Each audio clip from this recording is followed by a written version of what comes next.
چیز سورۃ الجاثیہ۔ اعوذ باللہ من الشیطان الرجیم، بسم اللہ الرحمن الرحیم۔ حامیم تنزیل الکتاب من اللہ العزیز الحکیم۔ ان فی السماوات والارض لآیات للمؤمنین وفی خلقکم وما یبث من دابۃ آیات لقوم یوقنون۔ سورۃ الجاثیہ یہ بھی مکی صورت ہے، 37 آیات اور 4 رکوعوں پہ مشتمل ہے۔ سورۃ الجاثیہ کا آغاز حروف مقطعات سے ہے، جس کا مفہوم اللہ اور اس کا رسول ہی بہتر جانتے ہیں۔ آیت نمبر 2 میں اللہ تعالیٰ نے کتاب کی جو نسبت کی اہمیت ہے اس کو واضح کیا کہ یہ کتاب یعنی قرآن مقدس اتاری گئی ہے اس اللہ کی طرف سے، من اللہ العزیز الحکیم، جو عزت والا اور عزیز بمعنی غالب بھی ہے، الحکیم اور حکمت والی ذات کی طرف سے۔ اور پھر رب ذوالجلال نے آیات آفاقیہ اس کے بعد بیان فرمائیں۔ بے شک آسمانوں میں اور زمین میں لآیات ضرور نشانیاں ہیں، للمؤمنین ایمان والوں کے لیے۔ آسمان اور زمین کے اندر نشانیاں، کس کی نشانیاں؟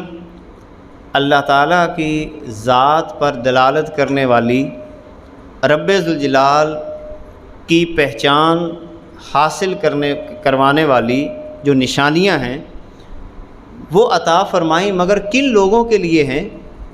ایمان والوں کے لیے، مومن کے لیے۔ اب مومن اس شخص کو کہا جاتا ہے جو اللہ تعالیٰ کے تمام احکامات پر، یا ایھا الذین آمنوا والی آیات، 89 آیات، ان تمام آیات پر اپنی بھرپور بساط کے مطابق بغیر کسی ہچکچاہٹ کے عمل کرنے کا جذبہ رکھتا ہو، اسے مومن کہا جاتا ہے۔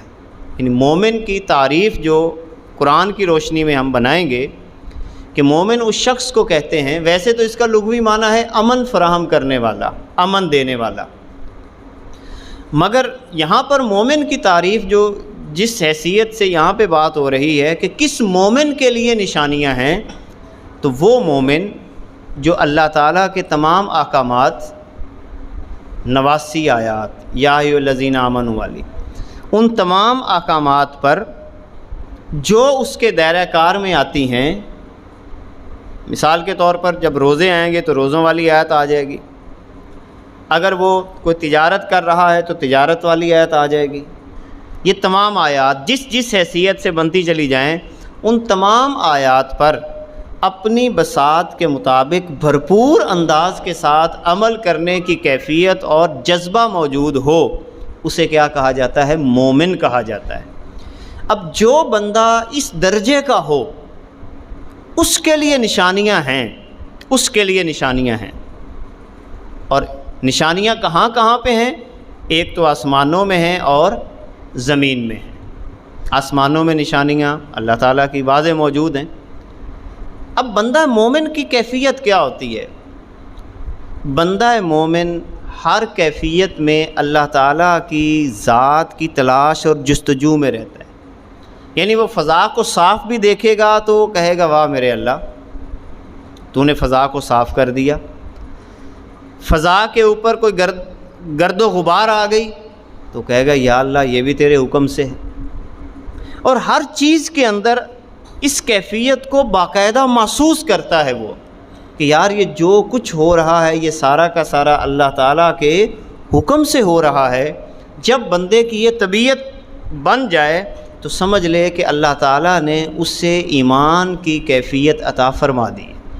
اور اگر اس کے دل میں خیال نہیں پیدا ہوتا، کوئی نشانی دیکھ کر، ہوا کے چلنے کو دیکھ کر، یا اپنی ذات کے اندر کوئی ایسی تبدیلی واقع ہوئی اور اس کو اللہ یاد نہ آیا، تو اس کا مطلب کیا ہوا کہ ابھی اس کا ایمان اس درجے کا نہیں ہے۔ اسی طرح وفی خلقکم، اللہ فرماتا ہے کہ تمہاری پیدائش میں بھی نشانیاں ہیں۔ کتنی نشانیاں اللہ تعالیٰ نے ہماری پیدائش میں رکھی ہیں۔ اگر انسان صرف انہی نشانیوں کو سمجھ جائے تو اللہ کو بھی پہچان لے اور ساری عمر اللہ تعالیٰ کا اسی بنیاد پہ ہی شکریہ ادا کرتا رہے۔ ماں کے پیٹ کے اندر جن مراحل سے ہم گزرے، رب ذوالجلال نے وہاں پہ خوراک کا اہتمام کیا، 120 دن کے بعد باقاعدہ بندے میں روح پھونک دی جاتی ہے ماں کے پیٹ میں۔ اب جو اگلے 5 مہینے تقریباً ماں کے پیٹ کے اندر اس کا دل بھی دھڑک رہا ہے، اعضاء بھی حرکت کر رہے ہیں، بن بھی رہے ہیں، وہ باقاعدہ سانس لے رہا ہے، اس کی خوراک کا انتظام ہو رہا ہے، یہ سارا کا سارا سوائے اس ذات کے کوئی اور نہیں کر سکتا۔ یعنی اتنا انتظام اللہ تعالیٰ جو ہے وہ ماں کے پیٹ کے اندر اس انسان کے لیے کرتا ہے۔ وَمَا يَبُثُّ مِن دَابَّةٍ، اور اسی طرح جو جانور وہ پھیلاتا ہے زمین کے اندر، آیاتٌ، نشانیاں ہیں، لِقَوْمٍ یُوقِنُونَ، یقین رکھنے والوں کے لیے، جن کو اللہ کی ذات پہ یقین ہے، توکل ہے، بھروسہ ہے، ان لوگوں کے لیے نشانی۔ یقین اللہ تعالیٰ کی بہت بڑی قوت ہے، بہت بڑی قوت ہے کہ انسان اللہ تعالیٰ کی ذات پر اتنا یقین رکھے کہ اگر مجھے دنیا کے سارے ظاہری اسباب و وسائل، ذرائع یہ میسر نہ بھی ہوں تو اللہ تعالیٰ پھر بھی میری حفاظت بھی کرے گا اور مجھے طاقت بھی فراہم کرے گا، جس کی مثال اللہ تعالیٰ نے قرآن میں ایک عطا کی ہے۔ ہر مثال اللہ قرآن میں دیتا ہے باقاعدہ۔ کیسے دیتا ہے؟ اصحاب کہف کا واقعہ۔ اب دیکھیں اصحاب کہف کتنے 100 سال سوئے رہے ہیں۔ اب ہم سوئیں، اگر فرض کریں 24 گھنٹے 12 گھنٹے بھی سوئیں تو محسوس اندر بھوک، آٹومیٹک بھوک لگنا شروع ہو جاتی ہے اور بھوک ہی اٹھا دیتی ہے کہ انسان کی طبیعت کا تقاضا ہے۔ بیمار جتنا مرضی ہو، طبیعت کا تقاضا ہے کہ وہ کیا کرتا ہے، کچھ نہ کچھ طلب کرنے کی کوشش کرتا ہے۔ اب اسی طرح 300 سال تقریباً یا اس سے بھی کم و بیش کوئی عرصہ ہے، مختلف اقوال کے تحت، کہ اتنے سال اگر وہ سوئے رہے ہیں، ان کو بھوک نہیں لگی ہوگی، ان کو پیاس نہیں لگی ہوگی، ان کی کیا کیفیت ہوگی، مگر اس کے باوجود رب ذوالجلال نے ہر طرح سے ان کی حفاظت فرمائی۔ یہ اللہ کی نشانیوں میں ایک بہت بڑی نشانی ہے جو اللہ تعالیٰ نے قرآن میں ہمیں عطا فرمائی۔ اسی طرح رات کا بدلنا، دن کا بدلنا، یہ اس کی نشانی ہے۔ وَمَا أَنزَلَ اللَّهُ مِنَ السَّمَاءِ مِن رِزْقٍ، اور جو اتارا اللہ تعالیٰ نے آسمان سے روزی کا سبب، اور وہ کیا ہے؟ پانی۔ یعنی پانی جو ہے آسمان سے اترنے والا رزق کا ایک بہت بڑا سبب ہے۔ فَأَحْيَا بِهِ الْأَرْضَ بَعْدَ مَوْتِهَا، پھر رب ذوالجلال زمین کے مردہ ہونے کے بعد اس زمین کو اس پانی کے ذریعے زندہ کرتا ہے۔ وَتَصْرِيفِ الرِّيَاحِ، اسی طرح ہواؤں کی گردش، آیات، اس میں بھی نشانی ہے، لِقَوْمٍ یعقلون، عقل والوں کے لیے۔ اب ذرا یہ نتیجے ذہن میں رکھتے جائیں۔ پہلی جگہ کے اوپر فرمایا کہ مومن کے لیے نشانیاں ہیں، دوسری جگہ پہ فرمایا کہ یقین والوں کے لیے نشانیاں ہیں، تیسری جگہ پہ فرمایا کہ عقل رکھنے والوں کے لیے نشانیاں ہیں۔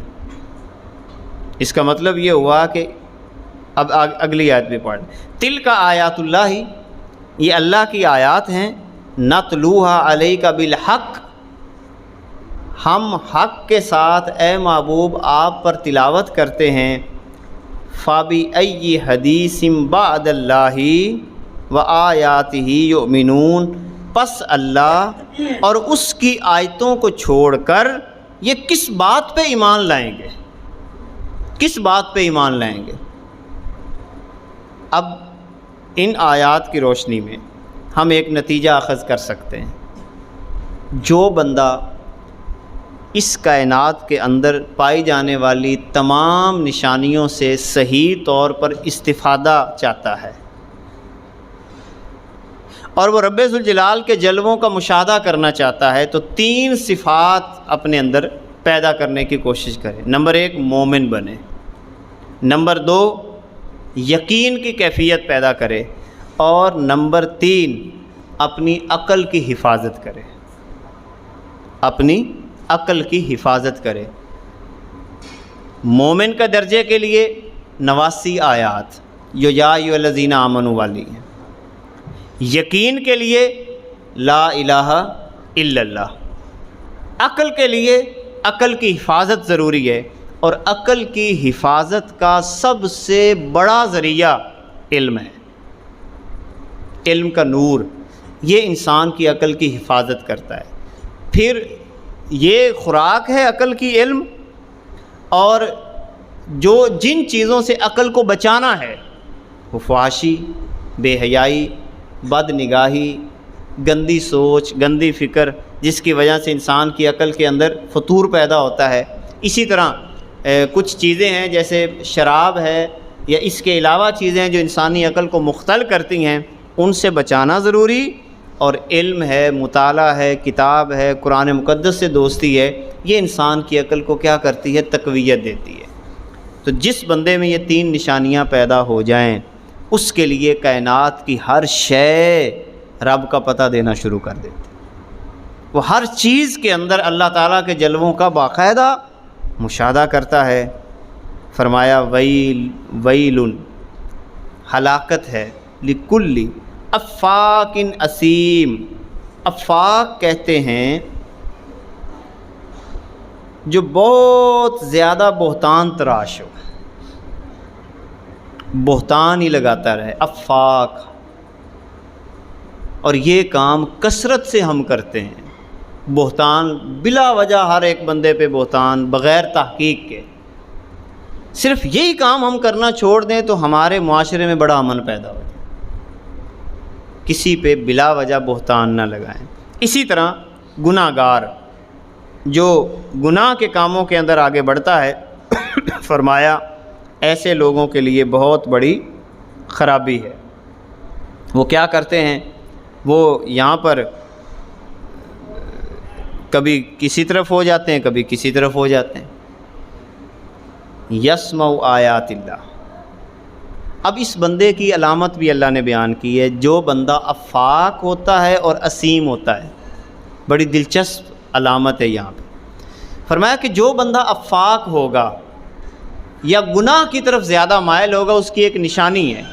نشانی کیا ہے؟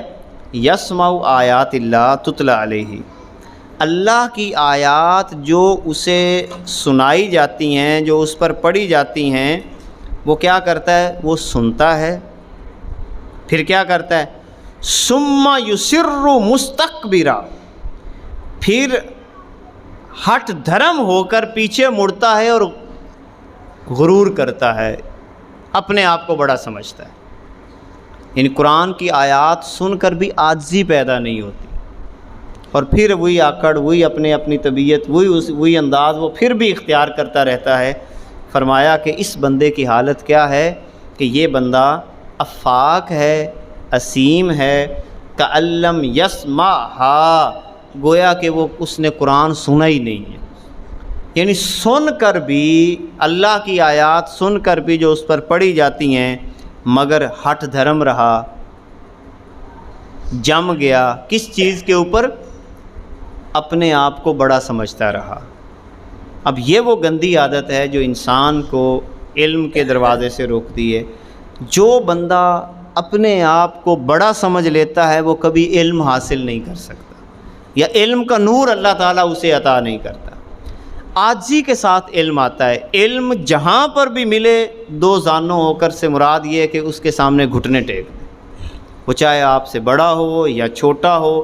اللہ تعالیٰ نے جس بندے کو علم کی صلاحیت عطا کی ہو اس کے سامنے کبھی بھی تکبر کے ساتھ نہیں بیٹھنا، عاجزی اختیار کرنی ہے۔ یقین جانے کامیابی کا سب سے بڑا راز ہے۔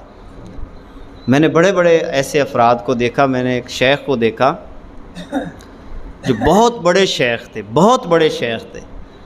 ان کے ایک شاگرد کو اللہ تعالیٰ نے یہ صلاحیت عطا فرمائی کہ وہ لوگوں کو بہت بڑے علوم کا درس دیتے ہیں۔ تو وہ شیخ انتہائی عاجزی کے ساتھ اپنے شاگرد کے سامنے عاجزی کے ساتھ بیٹھے ہوئے تھے۔ علم یہ چیز پیدا کرتا ہے۔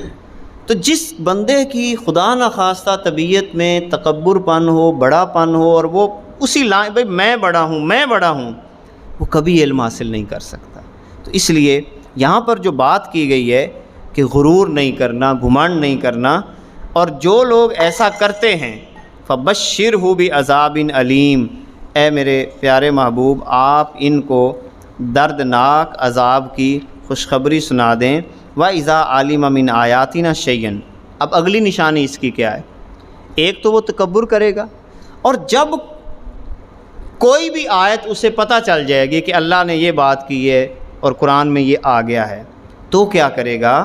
اتخذها ہزوا، اس کو مذاق بنا لے گا۔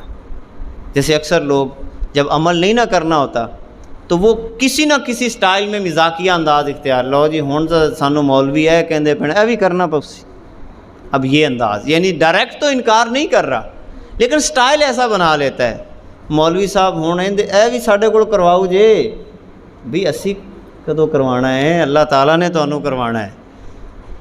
یعنی اللہ کہہ رہا ہے وہ سود تے اکاؤنٹ نہ کھولو، اے مولوی صاحب دا حکم ہے یا اللہ دا حکم ہے؟ اللہ کہہ رہا ہے کہ بھئی آدھا مال ناجائز طریقیاں دے نال نہ کھاؤ، اے اللہ دا حکم ہے، مولوی دا حکم نہیں ہے۔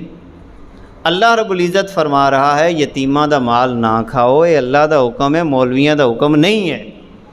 اللہ دا حکم ہے وراثت دے تسی حصے دینے ہیں، مولوی صاحب نہیں کہندے پہ وراثتاں دے حصے دیو، اے اللہ دا حکم ہے۔ تو گویا کہ در پردہ وہ کیا کہتا ہے کہ جب اسے پتہ علم آ جاتا ہے، یعنی پتہ چل جائے کہ اللہ کا یہ حکم ہے، وَإِذَا عَلِمَ مِنْ آيَاتِنَا شَيْئًا، کوئی بھی علم اسے آ جائے، اتخذها ہزوا، تو اسے کیا کرتا ہے؟ مذاق بنا لیتا ہے، ہنسی بنا لیتا ہے۔ فرمایا اولئک لہم عذاب مہین، ان لوگوں کے لیے ذلیل کر دینے والا اللہ نے عذاب تیار کر رکھا ہے، ذلیل کر دینے والا عذاب ہے یہ دنیا کے، یعنی اللہ یہ کہہ رہا ہے کہ دنیا میں ذلیل ہوگا ایسا بندہ۔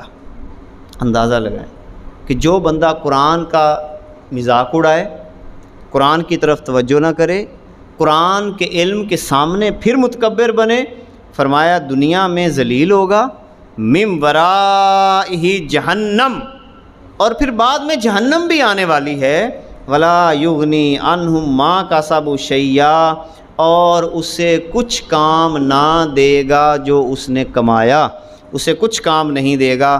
ولا متخذوا من دون اللہ اولیاء، اور اللہ کے علاوہ جو اس نے دنیا میں اپنے حمایتی بنائے، قیامت کے دن وہ حمایتی بھی اس کے کوئی کام نہیں آئیں گے۔ وَلَهُمْ عَذَابٌ عَظِيمٌ، ان کے لیے بہت بڑا عذاب ہے۔